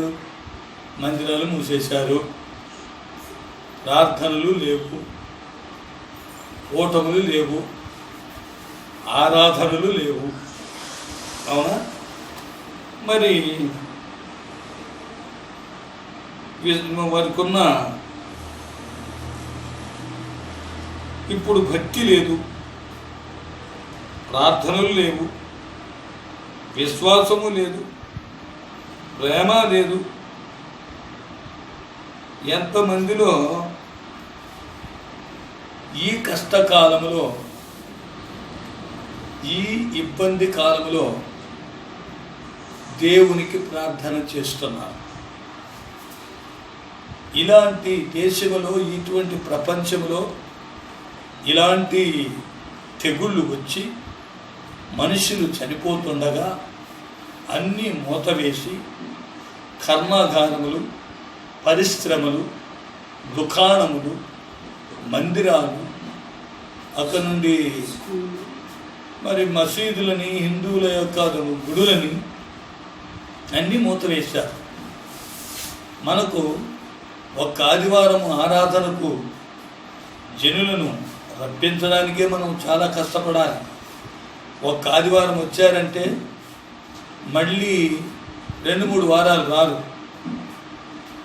ఇలాంటి సందర్భాలలో జనులు ఏదో ఒక వారం వచ్చినా వాక్యం విని ఆ వాక్యం చేత భక్తిపరులైన వాళ్ళు తమను కట్టుకుంటారు. కానీ ఇప్పటి కాలంలో ఎలా ఉంటుంది? ఇప్పటి కాలంలో ఎవరు దేవునిని సేవిస్తున్నారు? ఇటువంటి పరిస్థితుల్లో, ఇటువంటి కాలంలో అందరూ ఇంటికే పరిమితమైపోయారు. ఎవరు ఎక్కడికి వెళ్ళడానికి లేదు. వెళితే తెగులు అంటుకుంటుందేమో, లేకపోతే వీడుకున్న తెగులు ఇంకోడికి పోతుందేమో అనేటువంటి భావన అందరిలో పుట్టింది. అందుకని అందరు ముక్కులకు మాస్కులు కట్టుకొని, గుడ్డలు అడ్డం కట్టుకొని, కొట్టుకెళ్ళినా అలాగే, మరికో చోటుకి వెళ్ళినా అలాగే. ఇప్పుడు జనులు పూర్ణంగా భయముతో, ఆందోళనతో ఇళ్ళలో కూర్చొని ఉన్నారు. ఇప్పుడు తెలుస్తుంది ఎవడు భక్తిపరుడా, ఎవడు దేవుణ్ణి సేవించేవాడా, ఎవడు నీతిమంతుడా, ఎవడు దుష్టుడా అనేటువంటిది ఈ కాలంలో తెలుస్తుంది. ఇప్పుడు ఎంతమంది ఇళ్ళలో ప్రార్థనలు జరుగుతున్నాయో, ఎంతమంది ఇళ్ళలో దేవునిని ప్రార్థిస్తున్నారో, ఎంతమంది ఇళ్ళలో దేవునిని ఆరాధిస్తున్నారో, ఆ కుటుంబం వాళ్ళు మాత్రం కూర్చొని ప్రార్థిస్తున్నారు, వాక్యాలు చదువుకుంటున్నారు. ఇప్పుడు తెలుస్తుంది. ఎందుకంటే ఎక్కడా ప్రార్థనలు లేవు కదా, ఎక్కడా మందిరాలు లేవు కదా, ఎక్కడా ఆరాధనలు లేవు కదా, ఎక్కడా కూటాలు లేవు కదా. అందు నిమిత్తమై భక్తిపరుడు ఎవడో, నీతిపరుడు ఎవడో, ప్రార్థన చేయవాడు ఎవడో, ప్రార్థన చేయని వాడెవడో ఇప్పుడు తెలుస్తుంది. ఇప్పుడు ఎక్కడెక్కడ ప్రార్థన చేస్తున్నా ఈ కష్టకాలంలో జనులు చనిపోతున్న కాలంలో, కుప్పలు జనులు పడిపోతున్న కాలంలో, మరి జనులు ఆ శవాలు కుప్పలుగా వేసిన కాలంలో, ఆ శవాలను తట్టుకొని పడిపోతున్న కాలంలో ఇప్పుడు ఎవరు ప్రార్థన చేస్తారు? ఇప్పుడు ఎవరు దేవునిని సేవిస్తారు? ఇప్పుడు ఎవరు నీతిమంతులుగా ఉంటారు? ఇప్పుడు ఎవరు దేవునిని సేవ చేయరు, దేవునిని ప్రార్థించరు అనేది ఇప్పుడు తెలుస్తుంది. వాని భక్తి ఏంటో ఇప్పుడు తెలుస్తుంది, వాని విశ్వాసం ఏంటో ఇప్పుడు తెలుస్తుంది, వానికున్న దేవుని అందరి వైరాగ్యం ఏంటో ఇప్పుడు తెలుస్తుంది. అందరు కూడుకున్నప్పుడు వచ్చి కూర్చొని వాక్యం విని, అక్కడ వాక్యం చెప్తుంటే విని హల్లెలూయా చెప్పిపోవటం కాదు, ఇప్పుడు తెలుస్తుంది. ఎవరింట్లో వాళ్ళు ప్రార్థన చెయ్యాలి అని చెప్పినప్పుడు వాడికి ఏం జరుగుతుంది, వాడు చేస్తాడా చేయడా, వాడి భక్తి ఎంతవరకు ఉన్నది. ఇప్పుడు కొంతమంది రాలిపోతారు, అనగా చాలామంది వెనుకబడిపోతారు. ప్రార్థనా పరులైన వాళ్ళు ప్రార్థన తగ్గిపోతుంది, మరియు భక్తిపరులైన వారిలో భక్తి చల్లారిపోతుంది, విశ్వాసం ఉన్న వారిలో విశ్వాసం లేకుండా పోతుంది. చివరికి వాళ్ళు కూడా అటువంటి వారిగా తయారవుతారు.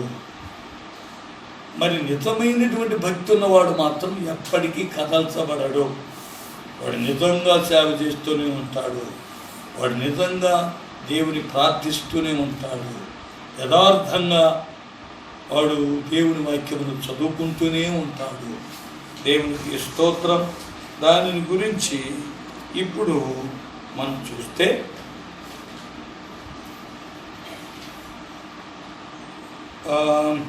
మలాకి గ్రంథంలో మనం చూస్తున్నాం. మలాకి గ్రంథం 3వ అధ్యాయం 16-17 వాక్యములు. అప్పుడు యెహోవా యందు భయభక్తులు గలవారు ఒకరితో ఒకరు మాట్లాడుకొనుచుండగా, 3వ అధ్యాయము 17-18. నేను నియమింపబోవు దినము ఇదే. ఏ దినం వచ్చింది? నియమింపబడింది. దేనికోసము? తెగులు కోసం. తెగులుకు దేవుడు నియమించాడు, పలానా రోజు రావాలి అని. ఆ తెగులును పంపించాడు. ఆ దేశంలోనికి వచ్చినప్పుడు, ఈ ప్రపంచంలోనికి వచ్చినప్పుడు, మన భారతదేశంలోనికి వచ్చినప్పుడు ఎలా ఉంటుంది అనే విషయాన్ని మనం చూస్తే చదవండి. నేను నియమింపబోవు దినము రాగా వారు నా వారై నా స్వకీయ సంపాద్యమయ్యుందురు. ఎవరు వాళ్ళు? దేవుని ప్రార్థించేవారు, దేవుని సేవించేవారు, దేవుని వాక్యమును చదివేవాళ్ళు, ప్రార్థన మానక చేసేవాళ్ళు, వీళ్ళందరూ పరిశుద్ధంగా జీవించేవాళ్ళు, ప్రేమ గలవాళ్ళు, వీళ్ళందరూ ఎవరై ఉంటారు? నా వారై ఉంటారు, దేవునికి చెందిన వారై ఉంటారు. దేవునికి స్తోత్రం. చదవండి. తండ్రి తన్ను సేవించు కుమారుని కనికరించినట్లు, తండ్రి తన్ను ప్రేమించు కుమారుని కనికరించినట్లు నేను వారిని కనికరించునని. హల్లెలూయా. తండ్రి ప్రేమించు కుమారుని, తండ్రి తన్ను సేవించు కుమారుని కనికరించునట్లు నేను వారిని కనికరింతును. దేవునికి స్తోత్రం. చూడండి, తప్పిపోయిన కుమారుడి యొక్క సందర్భానికి వస్తే, పెద్ద కుమారుడు ఎప్పుడు తండ్రితోనే ఉన్నాడు. అప్పుడు కుమారుడు అంటున్నాడు, నాయనా, నేను ఎల్లప్పుడూ నీతోనే ఉన్నాను, నీకే సేవ చేశాను, నీ సేవ చేశాను, మరి నాకేమిచ్చావు? ఒక్కరోజైనా నా స్నేహితులతో సంతోషించడానికి ఒక్క మేక పిల్లనైనా ఇచ్చావా అని అడిగాడు. అందుకు ఆ తండ్రి ఏమంటున్నాడు? తండ్రిని సేవించిన కుమారుడు, ఈ సేవించిన కుమారునితో తండ్రి ఏమంటున్నాడు? కుమారుడా, నువ్వు ఎల్లప్పుడూ నాతోనే ఉన్నావు కనుక, నన్నే సేవించావు కనుక నావన్నీ నీవి. హల్లెలూయా, దేవునికి స్తోత్రం. నావన్నీ నీవి. చూడండి, తండ్రిని సేవించు కుమారుని తండ్రి ప్రేమించిన రీతిగా, తండ్రి తన్ను సేవించు కుమారుని కనికరించినట్లు నేను వారిని కనికరింతునని. చూశారు, ఎవరెవరైతే ఈ దినముల్లో దేవునిని సేవిస్తూ ఉంటారో, దేవుని ప్రార్థిస్తూ ఉంటారో, దేవుని ఆరాధిస్తూ ఉంటారో, దేవుని వాక్యం చదువుకుంటూ ఉంటారో, ఎవరెవరు దేవునిలో ఎదుగుతూ ఉంటారో, విశ్వాసంతో ఉంటారో, పరిశుద్ధతతో ఉంటారో, వీళ్ళందరూ దేవునికి చెందినవారు. దేవునికి చెందినవారు వాళ్ళు ఏమి చేస్తారని వాక్యంలో ఉన్నది. వాళ్ళు ఆయనను సేవిస్తూ ఉంటారు. ఆయనను సేవించే వారికి దేవుడు ఏమిస్తున్నాడు? తన వారిగా చేసుకుంటున్నాడు. ఎవరిగా అంటున్నాడు? తండ్రిని సేవించు కుమారుని కనికరించు రీతిగా నేను వారిని, వారంటే ఎవరు? దేవుని సేవించేవాళ్ళు. సేవిస్తూనే ఉండాలి. ఇంత కష్టమైన, ఎన్ని కష్టాలైనా, ఎన్ని బాధలైనా, ఎన్ని ఇబ్బందులైనా, ఎంత శ్రమైనా, ఎంత మనుషులు చచ్చిపోతున్నా మనం మాత్రం మన దేవునిని ఏమి చేస్తూ ఉండాలి? సేవిస్తూనే ఉండాలి, ప్రార్థిస్తూనే ఉండాలి. అట్టి వారమైన మనము ఆయనకు సొంతమవుతాము. దేవునికి స్తోత్రములు కలుగునుగాక. మనము ఆయన వారమై ఉంటాము. ఆయన మనకు చెందిన దేవుడై ఉంటాడు. ఆయన మన దేవుడై ఉంటాడు. దేవునికి స్తోత్రములు. చదవండి దాని క్రింద. అప్పుడు నీతిగల వారెవరు? ఇప్పుడు వారు నా వారై ఉందురు. ఆ దినము వచ్చినప్పుడు ఎవరెవరు ఏం చేస్తారో అని ఎక్కడ చదువుతున్నాం, చదవండి. అప్పుడు నీతిగల వారెవరు? అప్పుడు నీతిగల వారెవరో? దుర్మార్గులెవరో? చూసారా, ఈ శ్రమల కాలంలో, ఈ మరణ కాలంలో, ఈ బాధల కాలంలో ఎవరు ఆయనను సేవిస్తారు, లేక ఎవరు దుర్మార్గులు అవుతారో, ఎవడు నీతిమంతుడో, ఎవడు దుర్మార్గుడో చూడండి, చదవండి. అప్పుడు నీతిగల వారెవరో? అప్పుడు నీతిగల వారెవరో? దుర్మార్గులెవరో? దుర్మార్గులెవరో? దేవుని సేవించు వారెవరో? దేవుని సేవించు వారెవరో? ఆయనను సేవించని వారెవరో? ఆయనను సేవించని వారెవరో? మీరు తిరిగి కనుగొందురు. మీరు తిరిగి కనుగొందురు. ఇప్పుడు ఎంతమంది సేవ చేస్తున్నారు, ఎంతమంది ప్రార్థిస్తున్నారు, ఇప్పుడు ఎంతమంది ఆయన్ను ప్రార్థిస్తూ, వాక్యాలు చదువుతూ, పరిశుద్ధంగా జీవిస్తూ, ఆయన కోసము శ్రమలైనా కానీ, కష్టాలైనా కానీ మనము సేవలో పాలు పొందుతూ ఉన్నామో, అప్పుడు అట్టి వారికి ఎవరు ఎటువంటి వారని తెలిసిపోతుంది. సేవించే వాళ్ళు ఎవరో, సేవించని వారెవరో మీరే కనుగొంటారు. ఇప్పుడు ఎవరెవరు సేవిస్తున్నారు? ఇప్పుడు ప్రపంచమంతా ఈ లాక్డౌన్ అని వచ్చింది, మూసివేయటమని. మరి ఈ కాలంలో ఎంతమంది దేవుని సేవిస్తున్నారు? ఎంతమంది దేవుని ప్రార్థిస్తున్నారు? ఎంతమంది దేవుని ఆరాధిస్తున్నారు? ఎంతమంది ఇళ్ళలో వాళ్ళకై వాళ్ళే ఇళ్ళలో కూర్చొని ఎంతమంది ప్రార్థన చేస్తున్నారు? ఎంతమంది ఆత్మీయ జీవితంలో ఎదుగుతున్నారు? అలా లేకుండా పోతే కొంతమంది గుడికి వెళ్తేనే వాక్యం, లేదంటే ఇంట్లో వాక్యం లేదు. బైబిల్ ఇంట్లో ఉంటుంది కదా, దాన్ని చదవాలి, ప్రార్థన చేయాలి, ఇవన్నీ చేస్తూ ఉండాలి. దేవునికి స్తోత్రములు కలుగునుగాక. ఇప్పుడు వాళ్ళు ఎవరో దేవుడు తెలియపరుస్తానని అన్నాడు. దేవునికి స్తోత్రములు కలుగునుగాక. దాన్ని బట్టి మనం చదువుకుంటే యోబు గ్రంథం 4వ అధ్యాయము 7 నుంచి 9 వరకు చదివితే, దేవునిని సేవించే వాళ్ళు ఎవరు, సేవించిన వాళ్ళు ఎవరు, నీతిమంతులు ఎవరు, దుర్మార్గులు ఎవరు అని చెబుతూ ఉన్నాడు. యోబు 4:7 నుంచి 9 వరకు. జ్ఞాపకం చేసుకును. నిరపరాధి అయిన ఒకడు ఎప్పుడైనా నశించిన యథార్థవర్తనులు. చూడండి, నిరపరాధులు ఎవరైనా చచ్చిపోతారా? చచ్చిపోయిన వాళ్ళంతా ఎవరు? ద్వేషించేవాడు,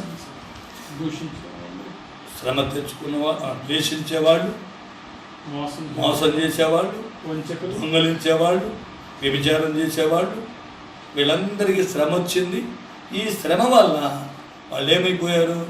నశించిపోతున్నారు. వాళ్ళు నశించిపోయారని మీరు మన నీతిమంతులు అనుకోకండి. మీరును మారు మనసు పొందని ఎడల మీరును అలాగునని నశించెదరు అని వాక్యములు యేసయ్య హెచ్చరిస్తున్నాడు. అందు నిమిత్తం యేసు ప్రభు హెచ్చరికను మనం గ్రహించిన వారమై మనం ఏం చేస్తూ ఉండాలి? ఆయనను సేవించేవారిగా ఉండాలి, ఆయనను ప్రార్థించేవారిగా ఉండాలి, వాక్యములు చదువుతూ ఉండాలి. ఎల్లప్పుడూ ఆయనను మనం వెతుకుతూ ఉండాలి. విశ్వాసములో ఎదగాలి, మనలను మనము కట్టుకోవాలి, సొంత రక్షణను కొనసాగించుకోవాలి, సొంత రక్షణను ముందు కొనసాగింపచేయాలి. దేవునికి స్తోత్రం. నిరపరాధి అయిన వాడు ఎక్కడైనను నశించనా? ఎప్పుడైనా నశించనా? చదవండి. యథార్థవర్తనులు ఎక్కడనైనా నిర్మూలమైరా. ఇప్పుడు ఎవరు నిర్మూలమవరు? ఎవరు నశింపడు? నిరపరాధి నశింపడు. యథార్థవర్తనులు నిర్మూలమవరు. అర్థమైందా? ఇప్పుడు అయిపోయిన వాళ్ళంతా, నిర్మూలమైపోయిన వాళ్ళందరిని చూసి మనం ఏమనుకోవాలి? ఏదో దేవుని కనికరమును బట్టి మనం ఉన్నాము కానీ, దేవుడు మనలను కాపాడుతున్నాడు కానీ మనం నీతిమంతులమని కాపాడటం లేదు అని మనం అనుకోవాలి. మారు మనసు పొంది ఉండాలి. మనము వాటిని చూసినప్పుడు ఈ కార్యములన్నిటికీ దూరంగా ఉండాలి. ద్వేషానికి, మోసానికి, తర్వాత అబద్ధానికి, మోసం అనేదే అబద్ధము, బలాత్కారము, దొంగతనానికి, వ్యభిచారానికి, వీటన్నిటికీ మనకు దూరంగా ఉండాలి. అప్పుడు మనం దేవుని వారమై ఉంటాము. అప్పుడు ఆయన మనల్ని ఏం చేస్తానంటున్నాడు? కాపాడుతాడు. నశింపము, నిర్మూలమము. దేవునికి స్తోత్రం. నేను చూసినంత వరకు ఎవరు చచ్చిపోయారు? అక్రమాన్ని దున్ని కీడును విత్తువాడు దానినే కోయుదురు. అక్రమాన్ని దున్నాడు, కీడును విత్తాడు. ఆ కీడే వాడిని ఎత్తిపడింది. చూసారా? అప్పుడు వాడికి వాడే తెచ్చుకున్నాడు. దేవునికి స్తోత్రం. ఇలాంటి జనులు ఈ రీతిగా ఉండడం వల్ల దేశం మీదకి నాశనం వచ్చింది, ప్రపంచం మీదకి నాశనం వచ్చింది. దేవునికి స్తోత్రములు. అలాగే మనం చూస్తే మరలా సేవ చేయాలి. ఎలా సేవ చేయాలి? లూకా సువార్త 10వ అధ్యాయం, లూకా సువార్త 10వ అధ్యాయము 40 నుంచి 42 వరకు చదువుకుందాం. లూకా సువార్త. విస్తారమైన పని పెట్టుకొనుట చేత ఇప్పుడు ఈ రోజుల్లో ఏం చేస్తున్నారు? విస్తారమైన పనులు. ఏమేం పనులు? వండుకోవటం, తింటాం, కొట్టుకెళ్తాం, తెచ్చుకోవటం. పనులకే సమయం గడుపుతున్నాము కానీ ప్రార్థనకు, వాక్యం చదవటానికి, చూసారా, ఏమైనా మనం సమయాన్ని గడుపుతున్నాము. దేవునికి స్తోత్రం. నేను ప్రకటన గ్రంథం వరకు నిన్నటితో ముగించేశాను. కొత్త నిబంధన మత్తయి సువార్త నుంచి ప్రకటన గ్రంథం వరకు నిన్న ముగించేశాను. దేవునికి స్తోత్రం. మరలా ఇప్పుడు ప్రవక్తల గ్రంథాలు చదువుతూ ఉన్నాను. దేవునికి స్తోత్రం. మనకు సమయం దొరికినప్పుడల్లా దేవుడిని సేవించాలి. అది ఎలా సేవించాలి చదవండి. మార్త అయితే విస్తారమైన పనులు సేవ చేయడానికి బదులు, దేవుని సేవించడానికి బదులు ఏం చేస్తుంది? విస్తారమైన పనులు పెట్టుకున్నది. ఇప్పుడు జనుల్లో పనులు ఎక్కువయ్యాయి. ఎవరు పని చేస్తున్నారండి? ఇంట్లో పడి ఉంటే అనుకుంటున్నారు. ఇంట్లో పని ఎక్కువైపోయింది. అవునా? ఇంటి పని ఎక్కువైపోయింది. వంటలు వండడం, 4 రకాల కూరలు వండుకోవటం కదా, అవే పనులు ఎక్కువైపోయాయి. తర్వాత తొందరపడి ఆయన యొద్దకు వచ్చి, చూడండి మార్త ఏం చేసింది? పరిపాటు పెట్టుకొని తొందరపడి ఆయన యొద్దకు వచ్చి, ప్రభువా నేను ఒంటరిగా పనిచేస్తున్నాను, నా సహోదరి నన్ను విడిచిపెట్టినందున నీకు చింత లేదా? నాకు సహాయం చేయమని ఆమెతో చెప్పమని. అందుకు ప్రభువు మార్తా నీవు అనేకమైన పనులను గూర్చి విచారము కలిగి తొందరపడుచున్నావు గాని అవసరమైనది ఒక్కటే. మరియు మరియా ఉత్తమమైన దానిని ఏర్పరచుకొనెను. అది ఆమె యొద్ద నుండి తీసివేయబడదని ఆమెతో చెప్పాను. ఇప్పుడు ఆమె ఏం చేస్తుంది? దేవుని పాదముల యొద్ద కూర్చొని ఆయన వాక్యములు వింటూ ఉన్నది. ఆయన దానికి పైన వాక్యములో చదువుకుంటున్నాం. అర్థమైందా? 39వ వాక్యం చదవండి.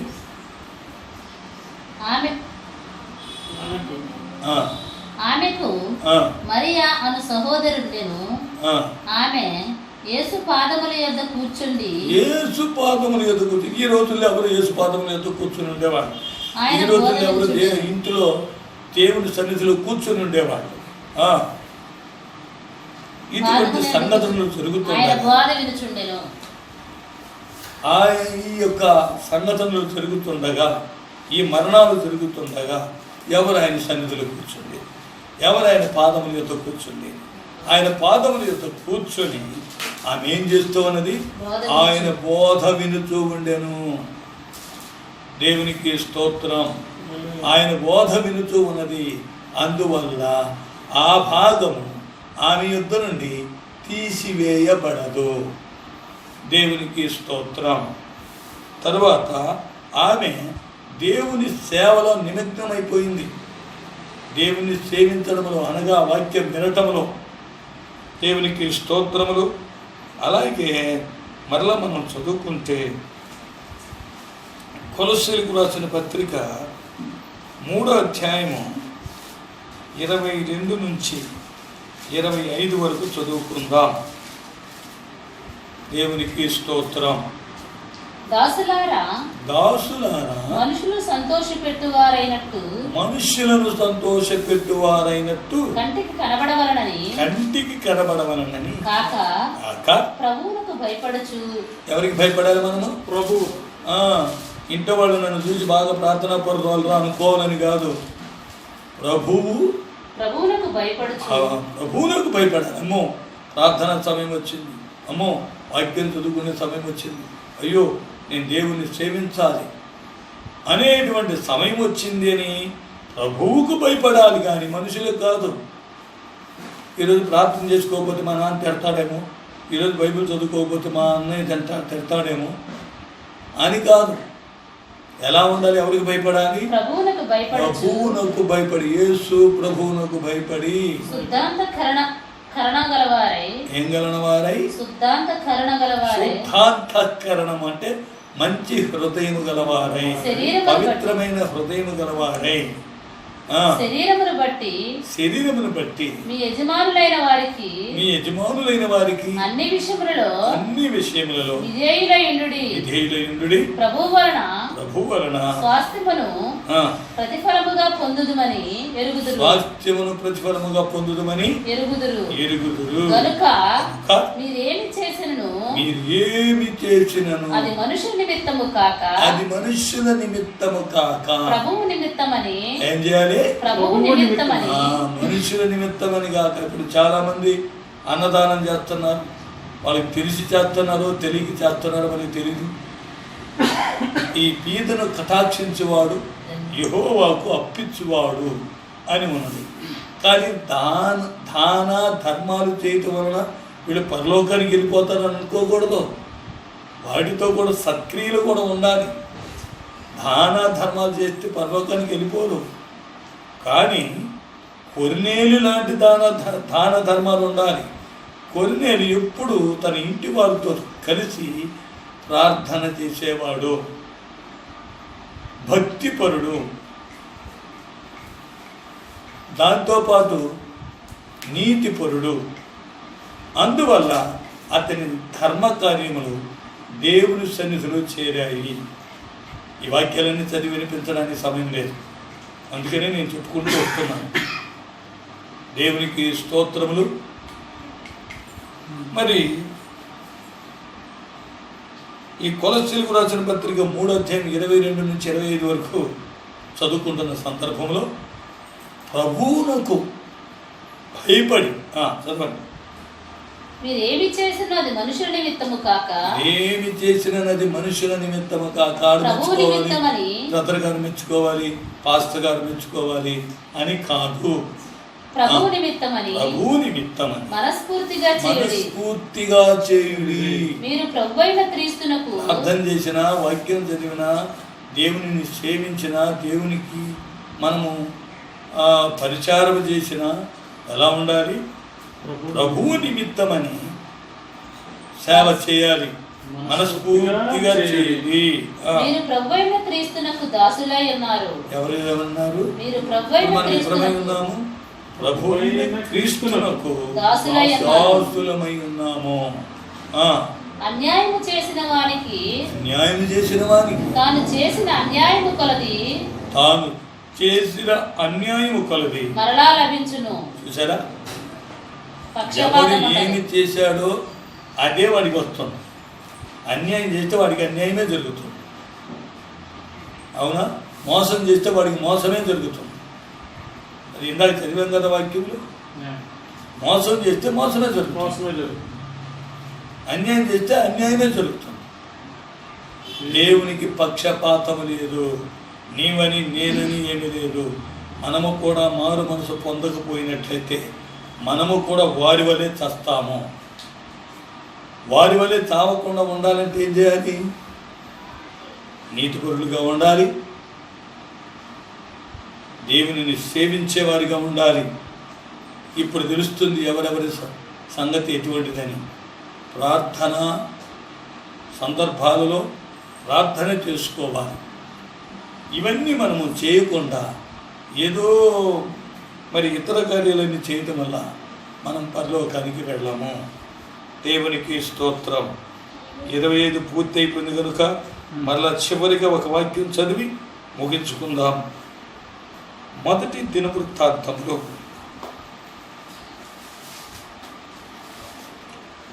28వ అధ్యాయము 9వ వాక్యాన్ని చదువుకుందాం.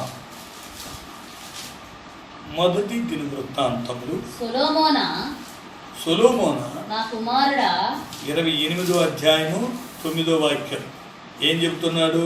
సొలొమోనా సేవించమని చెబుతున్నాడు. నేను కూడా చెబుతున్నా, ఒక్కొక్కరు వారి వారి ఇళ్ళలో ఉండి దేవునిని సేవించండి. వారి వారి ఇళ్ళలో ఉండి దేవునిని ప్రార్థించండి. వారి వారి ఇళ్ళలో ఉండి బైబిల్ చదవండి. వారి వారి ఇళ్ళలో ఉండి మీరు ప్రేమ గల వారిగా ఉండండి. ద్వేషమొద్దు, అబద్ధాలొద్దు, దొంగతనాలొద్దు, వేశ్యతనమొద్దు. ఇలాంటివన్నీ దూరపరచండి. దేవుని చిత్తమును చేయండి. దేవుని చిత్తం అంటే ఏంటి? జారత్వమునకు దూరముగా ఉండుటయే దేవుని చిత్తమని మొదటి తెస్సలోనికీయులకు రాసిన పత్రిక 4వ అధ్యాయము 4వ వాక్యములో చదువుకుంటున్నాం. ఆ వాక్యం చదవండి.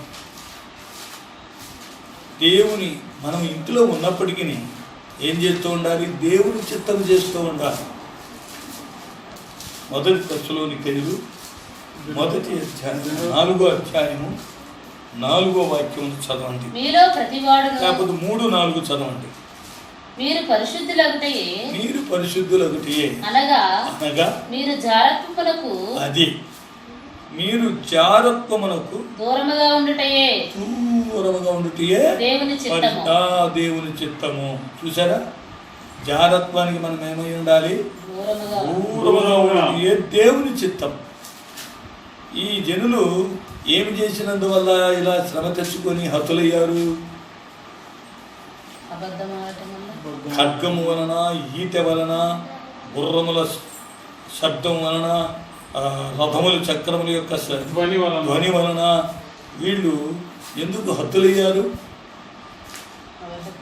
వీళ్ళు ద్వేషించారు, మోసం చేశారు, తర్వాత అబద్ధాలాడారు, మోసం చేశారు, దొంగతనం చేశారు, తర్వాత వ్యభిచారం చేశారు. అందువలన మళ్ళా వాళ్ళకు శ్రమ వచ్చింది. ఆ శ్రమ ఏంటి? జనులు కుప్పలుగా చచ్చిపోతున్నారు, జనులు గుట్టలుగా చనిపోతున్నారు. వారి శవములను కొద్దిమంది తట్టుకొని పడిపోతున్నారు.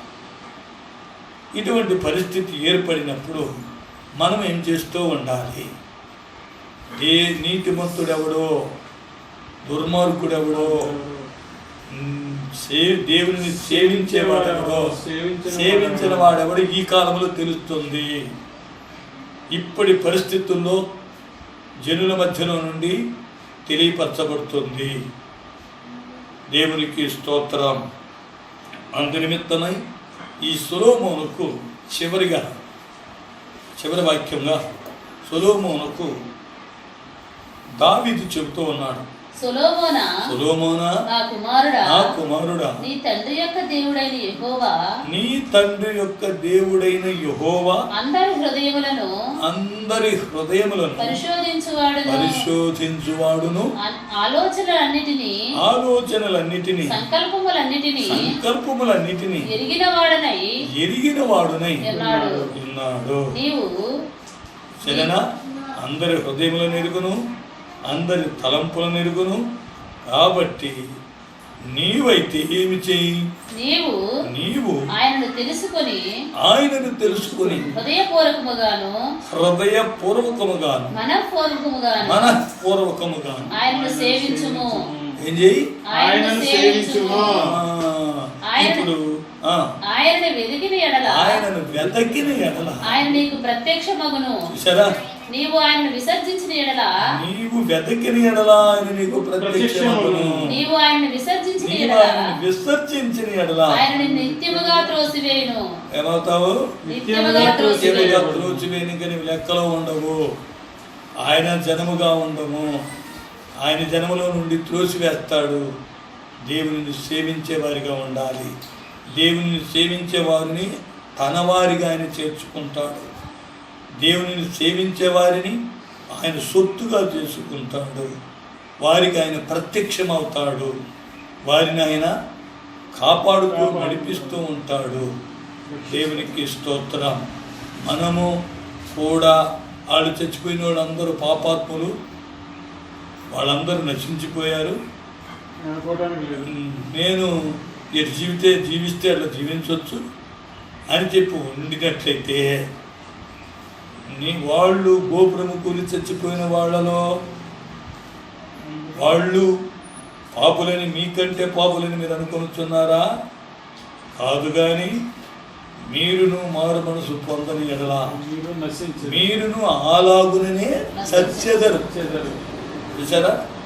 మీరును అలాగుననే నశించిపోయేదరు అని దేవుడు చెప్పాడు. మత్తయి సువార్తలో ఉంది, చదవక్కర్లేదు. ఇది అందరికీ తెలిసిన వాక్యమే. దేవునికి స్తోత్రములు. కాబట్టి దేవుని సేవించేవాడెవరు, సేవించని వాడెవరు, నీతిమంతుడెవరు, దుర్మార్గుడెవరు అనేది ఈ కాలంలో తెలియపరచబడుతుంది. కాబట్టి మనమందరము ఎవరిగా ఉందాం? దేవునిని సేవించి నీతిమంతులుగా ఉందామా, లేక దుర్మార్గులుగాను సేవించని వారిగాను ఉందామా? సేవించే వారిగా ఉందాము. మారు మనసు కలిగిన వారిగా ఉందాము. ప్రార్థన చేసేవారిగా ఉందాము. వాక్యాలు చదువుకునే వారిగా ఉందాము. దేవుని సేవించుచు ఆయన పరిచర్య చేసేవారిగా ఉందాము. మరియు దేవునికి సొత్తుగా ఉందాము. మనం ఆయన జనముగా ఉందాము. వీటన్నిటికీ చాలా వాక్యాలు ఉన్నాయి, చెప్పడానికి సమయం లేదు. కాబట్టి దేవుని జనముగా ఉండి, జనమైతే ఏం చేస్తారు? వాళ్ళు దేవునిని సేవిస్తారు. కాబట్టి దేవుని బిడ్డలారా, ఈ వాక్యములను విన్న మీరు, మనము దేవునిని సేవించేవారిగా ఉందాం. దావీదు తన కుమారుడైన సొలొమోనుకు చెప్పిన తన అంత్యకాలంలో, దావీదు యొక్క మరణకాలంలో సొలొమోనుకు చెప్పిన ఆలోచనది ఏమిటి? నీ దేవుడైన యెహోవాను సేవించుము. నీవు ఆయనను విసర్జించావా, శాశ్వతంగా నిన్ను విసర్జించును అన్నాడు. మనము దేవుని చేత విసర్జింపబడే జనముగా ఉండకూడదు. ఈ రోజుల్లో చాలా వరకు చాలామంది వెనుకబడిపోయారు. చాలామంది ప్రార్థనలు మర్చిపోయారు. చాలామంది పరిశుద్ధ గ్రంథం చదవటం లేదు. చాలామంది ప్రార్థనలు చేయటం లేదు. చాలా వరకు చూస్తే దేవునిని సేవించడం లేదు. గనుక ఇప్పుడు తెలుస్తుంది, ఈ కష్టకాలంలో, ఈ శ్రమ కాలంలో, ఈ మనుషులు చనిపోయే కాలంలో, ఈ గుట్టలుగా జనాన్ని పారవేసే కాలంలో, గుంపులు గుంపులుగా తీసుకెళ్ళి గుట్టలుగా పడేస్తున్నారు, చెత్తను పడేసినట్లు పడేస్తున్నారు. ఈ కాలంలో మనము మారు మనసు నొందిన వారమై, వారి వలె ద్వేషము, మోసము, దొంగతనము, వ్యభిచారము మనలో లేకుండా దూరముగా ఉండి, పరిశుద్ధముగా ఉండి దేవునిని సేవిస్తూ ఉంటే ప్రభు మనలను ఆయన సొంత జనముగా, ఆయన జనముగా మార్చుకుంటాడు. మనం ఆయన జనముగా కొనసాగుతూ ఆయనలోనే గడుపుతాము. ఈ భూమి మీద మాత్రమే ఆయన జనము కాదు, పరలోకములో కూడా ఆయన జనముగా ఉంటాము. ఆయన తన జనమును ఆయన తీసుకొని వెళ్తాడు. తన జనమును తీసుకుని వెళ్ళినప్పుడు ఆ జనములో మనమున్నట్లయితే మనము ఆయన జనముగా పరలోకములో ఉంటాము. కాబట్టి ఈ భూలోకములో జీవించడానికే మనం ప్రయాసపడకూడదు. పరలోకములో ప్రవేశించి దేవునితో పాటు నిత్యం ఉండుటకు మనమందరము ప్రయాసపడదాం. కాబట్టి అందరము తలలు వంచుకుందాం. ఇప్పుడు దేవుని యొక్క నామము మనందరినీ ఆయన సొంత జనముగా, ఆయన బిడ్డలుగా ఆయన చేసుకొనుగాక. దేవునికి స్తోత్రం. పరిశుద్ధమైన మా తండ్రి, మీ పరిశుద్ధమైన నామమునకు స్తుతులు, స్తోత్రములు. ఈ దినమునందు దేవా, మేమందరము ఈ లోకం మీదికి ఇటువంటి ఉపద్రవము, ఇటువంటి శ్రమ, జనులు గుట్టలుగా చనిపోవటం, జనులు విపరీతముగా చనిపోయి గుట్టలుగా పోయబడుతున్నారు. ఆ జనాన్ని తగులుకొని కొంతమంది పడిపోతున్నారు. ప్రభువా, ఇటువంటి పరిస్థితుల్లో ఈ లోకములో మేము ద్వేషముతో ఉండకూడదు. మేము తండ్రి మోసముతో, అనగా అబద్ధాలు చెప్పకూడదు. తండ్రి, మేము దొంగతనాలు చేయకూడదు. అయ్యా, ఎవరు కూడా వ్యభిచారం చేయకూడదు. అందరూ వాటన్నిటిని విసర్జించి దేవుని చిత్తమును ఎరిగి, అనగా మీరు పరిశుద్ధులగుటియే, అనగా జారత్వమునకు దూరముగా ఉండుటయే దేవుని చిత్తము అని చెప్పిన దేవా, మీ భక్తుని ద్వారా పౌలు ద్వారా మీరు చెప్పించారు. ఆ వాక్యమును తండ్రి మేము ధ్యానించాము. మరి మేము పరిశుద్ధులుగా ఉండటం వలన దేవునిని సేవించు వారెవరో వారు సేవించాలని చెబుతున్నారు. ఈ కాలంలోనే భక్తిపరుడెవడు, భక్తి లేనివాడెవడు, ప్రార్థనాపరుడెవడు, ప్రార్థన లేనివాడెవడు, విశ్వాసం ఉన్నవాడెవడు, విశ్వాసం లేనివాడెవడు, మరియు నీతిమంతుడెవరు, దుర్మార్గుడెవరు, మిమ్ములను సేవించేవాడెవరు, మిమ్మల్ని సేవ చేయని వాడెవరు అనేటువంటిది ఈ కాలంలో తెలియపరచబడుతుంది అంటున్నారు. అందుకే ప్రభువా, మేము కూడా మారు మనసు నొందిన వారమై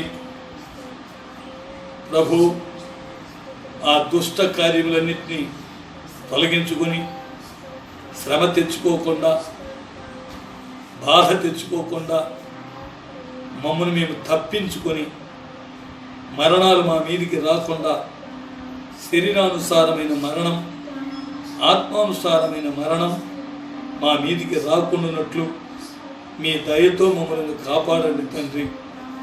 మీ కనికరముతో మమ్మల్ని కాపాడండి ప్రభువా. ఏ సమస్యలు రానివ్వకుండా మార్చండి. ఆత్మీయమైన జీవితాన్ని అనుగ్రహించండి. మీరే కృపనిచ్చి కాపాడు. మేమందరము ప్రభువా మనుషులను సంతోషపెట్టుటకు కాదు, మిమ్మును సంతోషపెట్టుటకు సేవ చేయాలి. మిమ్మును సంతోషపెట్టుటకు ప్రార్థన చేయాలి. మిమ్మును సంతోషపెట్టుటకు వాక్యములు చదువుకోవాలి. మిమ్మును సంతోషపెట్టుట కొరకై మేము పరిశుద్ధంగా జీవించాలి. మిమ్మును సంతోషపెట్టుట కొరకై మిమ్మును సేవించి మీరు ఉన్న రాజ్యములో మేమందరమును చేరుటకు మీరే మాకు సహాయం చేయమని, సమస్త స్తుతి, ఘనత, మహిమ, ప్రభావములు మీరే పొందమని నజరేయుడైన యేసు క్రీస్తు నామమున అడిగి వేడుకొనుచున్నాము తండ్రి. ఆమేన్. ఆమేన్. స్తోత్రం, స్తోత్రం, స్తోత్రం, స్తోత్రం. స్తోత్రం. మన ప్రభువును రక్షకుడును విమోచకుడునైన ప్రభు అయిన యేసు క్రీస్తు యొక్క కృపయు, తండ్రి అయిన దేవుని యొక్క ప్రేమయు, పరిశుద్ధాత్ముని యొక్క సహవాసమును ఇప్పుడును ఎల్లప్పుడును సకల పరిశుద్ధులకును నీతిమంతులకును ఆయనను సేవించు వారికి ఆయన జనముకును సదాకాలము తోడైయుండునుగాక. ఆమేన్. ఆమేన్. హల్లెలూయా.